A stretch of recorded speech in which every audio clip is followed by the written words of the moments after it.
খবর 24 সাথে আপনাকে স্বাগত। নতুন নতুন খবর জানার জন্য আমাদের চ্যানেলে চোখ রাখুন।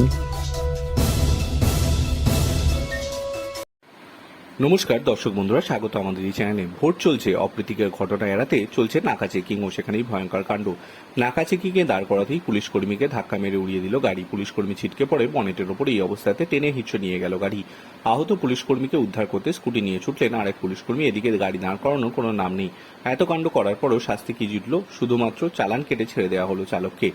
ঘটনাটি ঘটেছে পশ্চিম দিল্লির পাঞ্জাবিবাগ এলাকায়। সোশ্যাল মিডিয়ায় ভাইরাল হয়েছে ঘটনার ভিডিও। সেখানে দেখা গিয়েছে একটি গাড়ি দ্রুত গতিতে এগোচ্ছে। গাড়ির বনেটের ওপর পড়ে রয়েছেন পুলিশকর্মী। প্রাণ বাঁচাতে তিনি বনেট আঁকড়ে রয়েছেন। গাড়িটিকে দাঁড় করানোর জন্য পাশেই স্কুটার ছোটাচ্ছেন আরেক পুলিশকর্মী। শেষ পর্যন্ত চালক গাড়ি দাঁড় করান। বনেটের ওপর ঝুলতে থাকা পুলিশকর্মীকে চিৎকার করতে দেখা যায়। পরে স্কুটার নিয়ে আরেক পুলিশকর্মীও এসে পৌঁছন। দরজা খুলে তাকে চালককে বের করতে দেখা যায়। জানা গিয়েছে এই ঘটনায় কোনো পুলিশকর্মী আহত হননি। গোটা ঘটনায় তারা ক্ষুব্ধ হলেও হতাহতের ঘটনা না ঘটায় গাড়ির চালককে চালান কেটে ছেড়ে দেওয়া হয়। Bureau report.